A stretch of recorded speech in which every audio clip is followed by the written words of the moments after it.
ஃப்ரெண்ட்வுட்ஸ் நேயர்களுக்கு வணக்கம். இன்னைக்கு நம்மளுடன் NNK சார் இணைஞ்சிருக்கிறாரு. வாங்க பேசலாம். வேற லெவல் ட்ரெண்டிங்.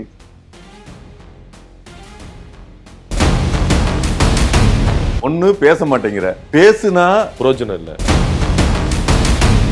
முதலமைச்சருக்கு மூளை இருக்கா இல்லையா? ஜோசியரை கேட்டா கிளியரா தெரியுது. வாயு மூலையா, ஈசானி மூலையா, அக்னி மூலையா அப்படின்றத. அப்ப இருக்கிற MK ஸ்டாலினோட இது வரலாறு எடுத்து பாருங்கடா. இன்னும் கொஞ்ச நாள் போச்சுன்னா இந்த இடைத்தேர்தல் வர்றப்ப என்ன சொல்லுவாங்க தெரியுமா? மத்திய அரசு சரியில்லைம்மை. படத்துல கூட நாங்க அரசியல் பேசியிருக்கோம், ஊழலை பத்தி பேசியிருக்கோம், விழிப்புணர்வை பத்தி பேசியிருக்கோம்லாம் சொன்னோம். டயலாக் ரைட்டர் எழுதுனதுக்கு தானே இவங்க பேசினாங்க. டேரக்டர்லாம் மூளை இல்லாதவனுங்களா இருக்கானுங்க. அப்ப அட்லி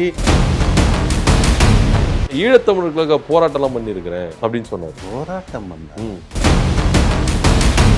வன்னி அரசு திருமணம் இவங்கெல்லாம் பொய் சொல்ற குரூப். நாம ஏன் ஒரு நம்மள மாதிரியே உருவம் கொண்ட ஒரு சிலையை அது தெய்வம் அப்படின்னு நம்ம ஏன் ஃபீல் பண்றோம்? ஏன் ஏன் தெய்வத்துக்கும் நமக்கும் கொஞ்சம் தான் வித்தியாசம்.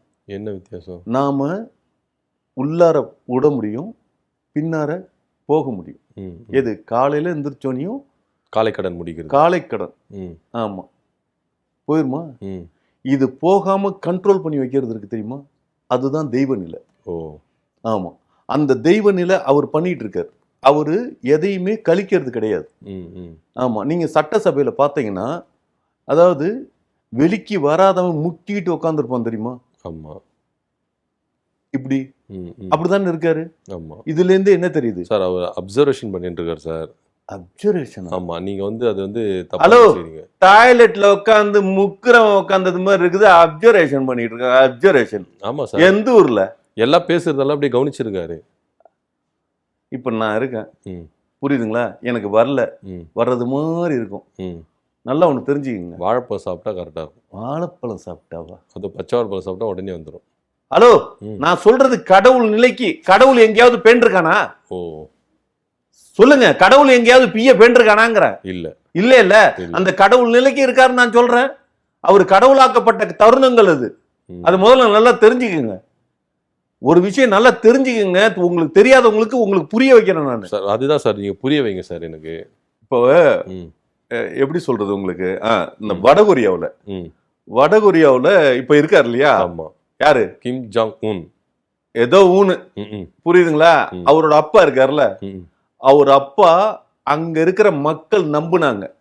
அவர் சாப்பிட்டதை வெளியில போகாத ஒருத்தர், அவரு கடவுள். ஏன்னா பேண்டவன் தான் மனுஷன், பேளாதவன் ஆண்டவன். ஆண்டவன் நிலை அப்படின்னா தெய்வ நிலை. அது புரியுதுங்களா?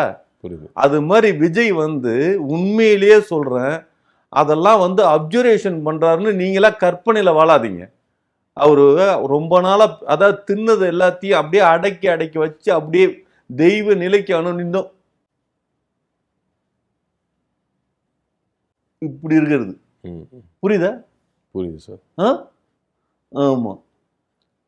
இல்ல, அவங்க சைடு என்ன சொல்றாங்கன்னா, எங்க தலைவர் எல்லாத்தையும் உள்நோக்கி வாங்கிட்டு அதுக்கப்புறம் பலவிதமா ஒரு புயலா கிளம்புவாரு அப்படின்னு தான் சொல்லப்பட்டது. அவரு அமைதியா உட்காந்துருக்கிறாருன்னா ஏதோ பெருசா செய்ய போறாரு, இந்த அமைதிக்கு பின் பயங்கரமான புயல் வீச போகுது அப்படின்றதான் அர்த்தம் கொள்றாங்க எல்லாரும். எதிர்கட்சிக்காரங்க இருக்காங்களே, ஐயோ, முத நாள் சிஎம் சார் வாயை திறந்து பேசு அப்படின்னு பேட்ச் வரைக்கும் போட்டுக்கிட்டு வந்தாங்க. அதனால தான் பேசிட்டாரு போல இருக்கு. புரியுதா? இப்ப இனிமேல் என்ன தெரியுமா? நீ எதுவுமே பேச வேணாம்டா, அமைதியாவே இருக்கு. நீ அமைதியாவே இரு. பேசுனா, அதாவது ஒண்ணு பேச மாட்டேங்கிற, பேசுனா புரோஜனம் இல்ல. புரோஜனம் இல்லையா? ஹலோ சார், பேசி ஒரு ரூபாய்க்கு புரோஜனம் இல்லை சார் மக்களுக்கு. அது மக்களுக்கு புரோஜனம் இல்லைங்கிறத விட்டுருங்க. அதுதான் சார் சொல்றேன். அவங்க ரசிகர்களுக்கு, அவங்களோட ஆட்களுக்கு ஏங்க கொண்டாடுறீங்க. ட்ரெண்டிங் ஆயிடுச்சு தெரியுமா? என்ன சாதாரணங்கிறீங்களா? வேற லெவல் ட்ரெண்டிங்.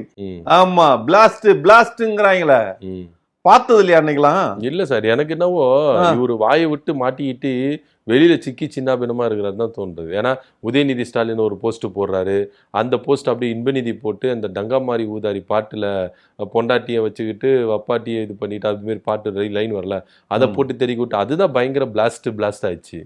அது இவர் பேசுனதுக்கு எதிர்வாதமா பேசி இந்த டிஎம்கேல ஒருத்தன் ஐடி விங்ல இந்த டிஎம்கே ஜென்சி ஜென்சி இதுன்னு அப்படிலாம் ஒருத்தன் பேசினான். அவன் பேசுனதெல்லாம் பெர்ஃபெக்டா தான் இருக்கு.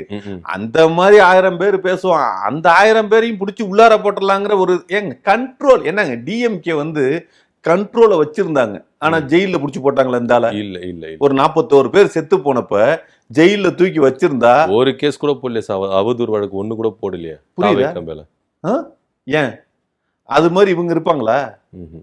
அவங்க தான் விவரம் தெரியாம இருந்தாங்கன்னா இவங்க எவ்வளவு விவரமானவங்க தெரியுமா? ஏவா வீட்டுல ரைடு போயிருக்கு. அதான் சொல்றேன், எல்லாம் விவரமா செய்வாங்க. விவரம்னா எது? தப்பான விஷயத்துல அவ்வளவு விவரம் செய்வாங்க, கரெக்டா செஞ்சிருவாங்க. ஆமா. இப்ப இவர்களை சமாளிக்கிறதுக்கு எப்படின்னா, இவங்க ஒரு காலத்துல எப்படி பேசுனாங்கன்னு போய் பாருங்க. பேசியிருக்காங்க, இல்லாமலாம் இல்ல. இது இவங்கெல்லாம் ஜுஜிபி இப்ப பேசுறதெல்லாம் வேற லெவல்ல பேசுவாங்க. அந்த மாதிரிதான் இவங்கள்ட்ட. அதாவது என்ன சொல்றதுன்னா, நீ எந்த பொருளை எடுக்கணும்னு நான் முடிவு பண்ணுங்கிற இடத்துல இவங்க முடிவு பண்ணும். இவங்க அமைதியை நடத்திட்டு இருக்கிறதுக்கு என்ன எதிர்த்தாப்புல இருக்கிறான் காந்தியா? எதுக்கா அமைதி காக்கணுங்கிறேன். ஏன்னா எதிர்த்தாப்புல உட்காந்து காந்தியாங்கிறேன் இல்ல. அப்படி இருக்கிறப்ப நீங்க என்ன நடத்தணும்? ஐயா சீரியஸா சொல்றேன் சார். 6 மாசம் டைம் கொடுத்துருக்காங்கல்ல, 6வது மாசத்துக்கு அப்புறம் பாப்போமே எப்படி. எது திமுக தான் எல்லாரும் செத்து போனதுக்கு அப்புறம் இல்ல எல்லாரும் ஜெயிலுக்கு போனதுக்கு அப்புறம். ஒரு 6 மாசத்துக்கு அப்புறம் கேள்வி கேட்க கூடாது தான் இப்ப நடவடிக்கை எடுத்துட்டாங்களோ, எல்லாரும் மேலேயும் அட்டாக் ஆரம்பிச்சிட்டாங்களோ. 3 பேரை அனுப்புனா போதும். யார் யாரு சார்? சீரியஸா யார் யாரு? ஆதவர்ஜுனா, ஜெகதீஷ் பழனிசாமி, வெங்கட். வெங்கட் யார் சார்? அந்த இதுல பொருளாளரா இது மயிலாப்பூர். ஆமா மயிலாப்பூர் வெங்கட்ரமணன். அந்த வெங்கட்லாம் வந்து என்னன்னா அவ வந்து ஆர்கனைசேஷன் பண்றவங்க. புரியுதுங்களா? அதாவது ரூட் மாஃபியாவுக்கு வெளியில தமிழ்நாடு அளவுக்கு கடைக்கோடியில் இருக்கிற ஆயா வரைக்கும் நியூஸை கொண்டு போய் சேர்க்கிறவன் ரூட் மாஃபியா ஜெகதீஷ். இந்த அவங்களோட அமைப்பு இருக்காங்க இல்லையா, அவங்களோட இன்ஃபர்மேஷன் யாருக்கு என்ன சொல்லணும், யார் என்ன வேலை பார்க்கணும் அப்படிங்கறத வெங்கட்டு. புரியுதுங்களா? இது எல்லாத்துக்கும் ஃபண்டிங் எது இது நின்று பண்ணுங்க அப்படிங்கிற மூமெண்ட்டுக்கு டாப் லெவல்ல உட்காந்து இந்த 3 பேர்ல நவுத்தி வச்சாவே நாடு வழங்கிரும், எல்லாமே நல்லா இருக்கும். இப்போ தாவேகா சூப்பரா ஆட்சி செஞ்சிருவாங்க. தாவேகா சூப்பரா ஆட்சி செய்வாங்கன்னு இல்லை, இந்த அதாவது என்ன சொல்றது, அவங்க கம்யூனிகேட் பண்றதுக்கான வாய்ப்பே இந்த 3 பேரை வச்சுதாங்க. அங்க பவர் சென்டர் இவங்க தான். இவங்க இல்லைன்னா அங்க எதுவும் இல்லைங்க. விஜய் வந்து நத்திங். விஜய் வந்து ஒரு பொம்மை, பொம்மலாட்டம்னு ஒண்ணு கேள்விப்பட்டிருக்கீங்களா? இந்த 3 பேர் கையில தான் நூல் இருக்குது. இந்த நூலை வச்சுதான் அங்க இழுக்கிறாங்க. சரி சரி, புரியுதுங்களா? இது நீங்க பாருங்க, ஆதவர்ஜுனா பேசுறதுல எதா இருந்தாலும் தலைவர் பேசுவார், தலைவர் பேசுவார். இது ஏதோ ஒண்ணு இதுல என்ன சொல்றது, கவுண்டமணி படத்துல மேல இருக்கிறவன் பார்த்துவோம் மேல இருக்கிறவன் பார்த்துவோன்னு அனி டைம் கோத்து விடுறாரு. ஆமா, புரியுதுங்களா? ஏதாவது பேசுனா இப்பைக்கு பதில் சொல்லுங்கடான்னா நாளைக்கு சொல்லுவாருன்னு சொல்றாங்க. அப்ப இப்ப சொல்றதுக்கு உங்களுக்கு அதாவது எப்படி சொல்றதுன்னா, இப்ப நீங்க இல்ல சார் இல்லங்க, ஏதாவது கேள்வி கேளுங்களேன். என்ன சார் சாப்பிட்டீங்களா சார்? சாப்பிட்டீங்கன்னா நான் சாப்பிட்டேன்னு பதில் சொல்லணும்ல. ஆமா, ஒண்ணு என்ன சாப்பிட்டேன்னா இல்லையாங்கிறது பதில் சொல்லணும்ல. ஆமான்னு சொன்ன இல்ல இல்லைன்னு சொல்லு, இல்லைன்னு சொல்லு, ஏதாவது சொல்லுங்க. ஆமா, நாளைக்கு சொல்லுவாருன்னு நான் சொல்றதுக்கு முன்னாடியே பக்கத்துல இருக்க சொல்றாங்க, பக்கத்துல இருக்கு நாளைக்கு சொல்லுவாரு. அப்படின்னா இது எந்த விதத்துல சரி? இதைத்தானே நடத்திட்டு இருக்கீங்க. திருப்பி திருப்பி இதானே நடத்துறீங்க. அப்ப பதில் சொல்ல தெரியலன்னா நான் ஊமையா, இல்ல நான் பதில் சொல்ல தெரிய அறிவு இல்லாதவனா, நான் யார்? நீங்க கேட்கிற கேள்விக்கு பதில் சொல்ல தெரியலன்னா நான் மண்டையில என்ன சிந்திக்கிற திறன் இல்லையா? புரியுதா? புரியுது. இது மாதிரி தானே அவர் உட்கார்ந்துருக்காரு. முதலமைச்சருக்கு மூளை இருக்கா இல்லையா அப்படின்னு தான் கேட்க தோணுது. மக்களோட பார்வையில நான் ஒரு எதிர்கட்சிக்கு நான் ஓட்டு போட்டிருக்கேன், ஒரு திமுகவுக்கு நான் ஓட்டு போட்டதுனால நான் கேட்கிறேன், இந்த முதலமைச்சருக்கு மூளை இருக்கா இல்லையா? நீங்க இருக்குன்னு சொல்றீங்களா? எப்படி நீங்க பார்த்தது வரைக்கும்? இல்ல நான் இல்லையா?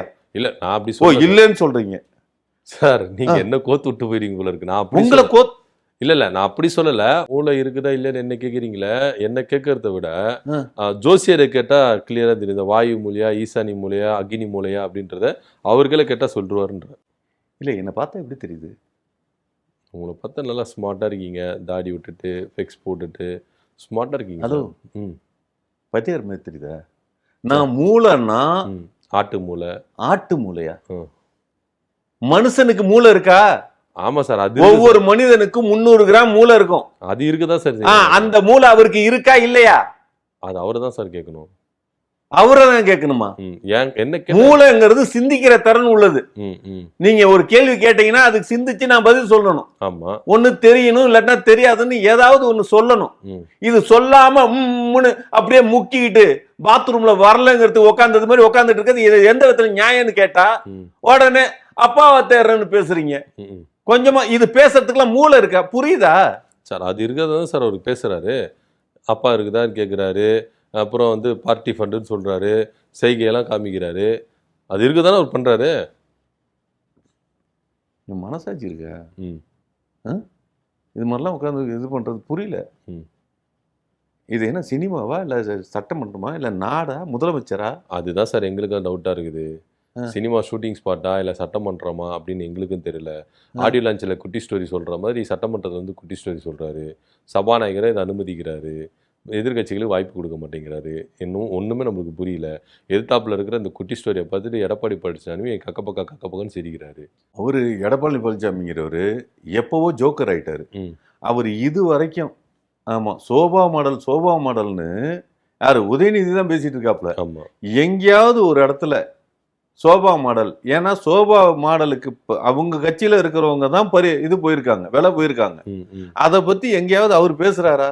எனக்கு தெரிஞ்சு எப்ப எடப்பாடி ஐயா இந்த சிரிக்காம உம்முன்னு இருக்கிற நேரம் வரும் தெரியுமா? ஆமா, கொடநாடு பங்களான்னு சொல்லிட்டு அதுல வேலை பார்த்தவன் அவன் கண்டினியூவா எல்லாருமே ஆக்சிடென்ட்ல செத்தானுங்க. ஆமா, அந்த ஆக்சிடென்ட் கேஸ் என்ன அப்படின்னு அதுல கொஞ்சம் விசாரணை போட்டா இவர் சிரிப்பாரு? இல்ல, சிரிக்க மாட்டாரு. ஒருவேளை திமுக ஆட்சி காலத்துல ஒரு சிரிக்கவே இல்லை. ஏன்னா அப்போ வந்து கேஸ் எடுத்து ரொம்ப ஃபாஸ்டா போயிடுச்சு, நடுவில் ஸ்டாப் பண்ணிட்டாங்க. ஒருவேளை இந்த ஆட்சியில அது எப்படி இருக்கும்? செய்வாங்களா? இந்த ஆட்சியில இருக்கிறவங்க செய்வாங்களா? குறைவுதான் சார், குறைவுதான். புரியுதுங்களா? எல்லாமே இங்க ஒரு அண்டர் டீலிங்ல ஒரு டீல் பண்ணி வச்சுக்கிறாங்க. ஓகே, சும்மா இதெல்லாம் வந்து என்ன சொல்லுவாங்கன்னா 108 பேர் தான். ஆமா, இப்போ இவங்கெல்லாம் வந்து பிச்சுக்கிட்டு வந்துட்டாங்கன்னா ஆட்சி கலைஞ்சிரும். அதெல்லாம் ஒன்றும் கிடையாது. ஆமாம், வெரி ஸ்ட்ராங்கா 5 வருஷத்துக்கு நல்லா நடக்கும் அப்படிங்கிறது தான் உண்மை. 5 வருஷத்துக்கு ஸ்ட்ராங்கா போட்டாங்க. 5 வருஷம் இல்லை, இவங்க இந்த திமுக காரங்க அந்த நான் சொல்ற அந்த காலகட்டம் இருக்கு இல்லையா, அப்ப இருக்கிற மு.க. ஸ்டாலினோட இது வரலாறு எடுத்து பாருங்கடா, அவரோட வரலாறு எடுத்து பாருங்க. எல்லாம் பழைய பேப்பரை போய் லைப்ரரியில் உட்காந்து படிச்சு பாருங்க. ஆனா ஒரு கேஸ் கிடையாது. அவ்வளோ தப்பு பண்ணி ஒரு கேஸ் இல்லாமல் இருக்கிறது எவ்வளோ பெரிய விஷயம் தெரியுமா? நீங்க திமுக ஊழல் பண்ணுது, அது பண்ணுச்சு, இது பண்ணுச்சுலாம் இவ்வளவு இது சொல்றாங்கல்ல. சட்ட ரீதியா நீங்க பேசுங்களேன். சட்ட ரீதியா ஏதாவது ஒரு அமைச்சரோ இல்லாட்டினா ஒரு முதலமைச்சர் கண்டிஷன்ல சட்ட ரீதியா ஏதாவது நீங்க ஆதாரபூர்வமா நிரூபிக்க முடிஞ்சுதா? இல்ல, இது வரைக்கும் திமுக மேல அப்படி சட்டப்பூர்வமா ஆதாரம் நிரூபிக்கவே இல்லை சார். அப்போ தெரியுதா அதாவது நீங்க போய் பிம்பத்தை கட்டமைச்சுக்கிட்டு இருக்கீங்க தெரியுதா? இப்ப கூட எது பேசினாலும் சட்டப்பூர்வமா பேசுங்களேன். ஒரு மயிரும் கொடுக்க முடியாது. புரியுதுங்களா? அவ்வளவு பெர்ஃபெக்டா இருக்கிறவங்கள தப்பான பிம்பத்தை ஏற்படுத்தி வச்சிருக்கானுங்க. ஓகே, அதான் உண்மை. சரி, இப்போ தாவேகா எல்லா அறிக்கையும் விட்டுருக்காங்க, நிதி சார்ந்த வெள்ளை அறிக்கை விட்டுருக்காங்க, இப்போ மின்சாரத்துறை மூலமா வெள்ளை அறிக்கை விட்டுருக்காங்க. ஸோ அவங்க சொல்றதை வச்சு பார்த்தோன்னா இந்த மாசம் ரீடிங் எடுப்பேன்னு சொன்னாங்களா, இப்போ இது சாத்தியம் இல்லை அப்படின்றது சொல்லியிருக்காங்க. கேட்டா பணியாட்கள் குறைவு அப்படின்னு சொல்லியிருக்காங்க. இது எப்படி பாக்குறீங்க? அதாவது பண்றது நாம அப்படிங்கிறப்ப பண்ண முடியாத வரைக்கும் அவன் அடுத்தவனை குறை சொல்லிட்டு இருந்தோம். இப்ப அந்த இடத்துல இருந்து நாமளே பண்ணிட்டு இருக்கோம் அப்படின்னா இப்ப நம்ம மேலதான் குறை சொல்லக்கூடாதுன்னா வேற யார் மேலேயாவது குறைய சொல்லணும். சீரியஸா சொல்றேன். இன்னும் கொஞ்ச நாள் போச்சுன்னா இந்த இடைத்தேர்தல் வர்றப்ப என்ன சொல்லுவாங்க தெரியுமா? மத்திய அரசு சரியில்லைம்பாங்க. மத்திய அரசிட்ட ஒரு டீல் பண்ணி பேசிப்பாங்க. உங்களை நாங்க குறை சொன்னாதான் தமிழ்நாட்டில் நாங்க எல்லா இடத்துலையும் வின் பண்ண முடியும். உங்களை குறை சொல்லாம இருந்தோம்னா உங்களோட நாங்க ஏ டீம் பி டீம்னு சொல்லுவாங்க. அதனால நாங்க இனிமேல் உங்களை குறை சொல்றோம் அப்படின்னு அவங்கள்ட்ட கேட்டோனையும் அங்க நிர்மலா சீதாராமன் அவங்க வந்து பர்மிஷன் கொடுத்துருவாங்க. ஆமா, நீங்க வந்து மோடியை மூடின்னு சொல்லினாலும் சரி, இல்லாட்டினா நீங்க அது இந்த ராகுல் காந்தி மோடின்னு சொன்னாவே ஜெயில தூக்கி போடுற மூவ்மெண்ட்லாம் இருந்தது இல்லையா? ஆமா ஆமா அது மாதிரி விஜய்க்கு அந்த மாதிரிலாம் இருக்காது. ம், ம், விஜய்க்கு வந்து அவங்க இஷ்டத்துக்கு நீங்க பேசுங்க. ம். அப்போ மத்திய அரசு திட்டி பேசி, ஏன்னா நாடாளுமன்ற தேர்தல் தானே வருது. ஆமா அந்த நாடாளுமன்ற தேர்தலுக்கு இவங்க மத்திய அரசு திட்டுவாங்க. இன்னைக்கு நான் சொல்லி வைக்கிறேன், ம். மத்திய அரசு அந்த காலகட்டத்தில் திட்டுவாங்க. இப்ப நீங்க அடுத்து பாத்தீங்கன்னா விஜய் அவர்கள் சட்டமன்றத்துல பேசும்போது கடந்து வந்த பாதைகள்லாம் சொன்னாரு.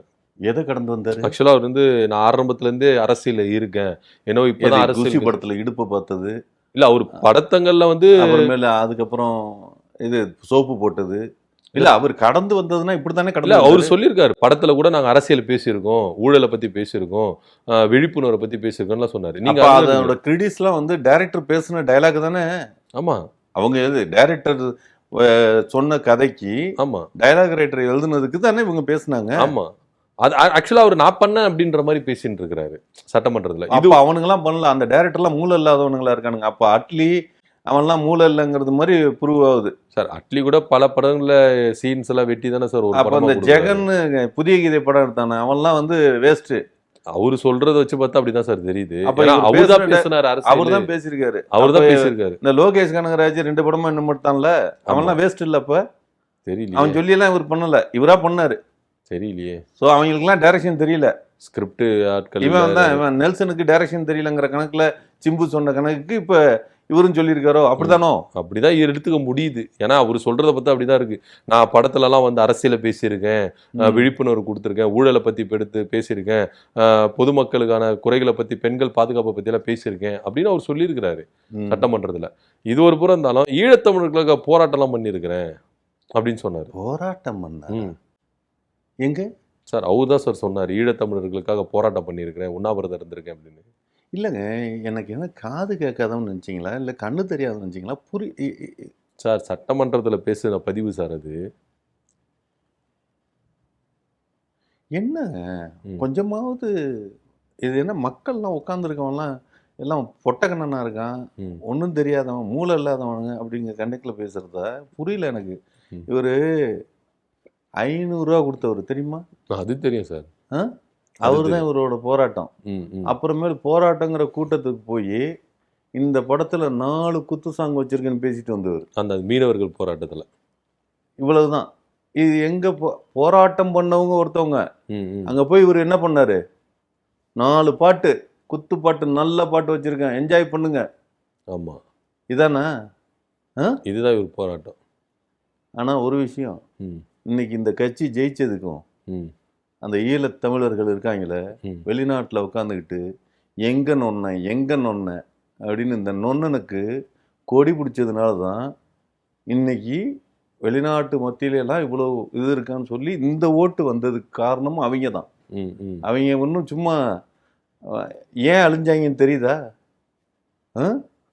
ஒரு தமிழீழம் ஏன் அழிக்கப்பட்டதுன்னா அந்த அறிவுங்கிறது அந்த ரேஞ்சுக்கு இருக்கு. இவங்களை தூக்கி வச்சதுனால தான், வேணும் தான். ஆமாம், எல்லாம் செஞ்சார், போராடினது.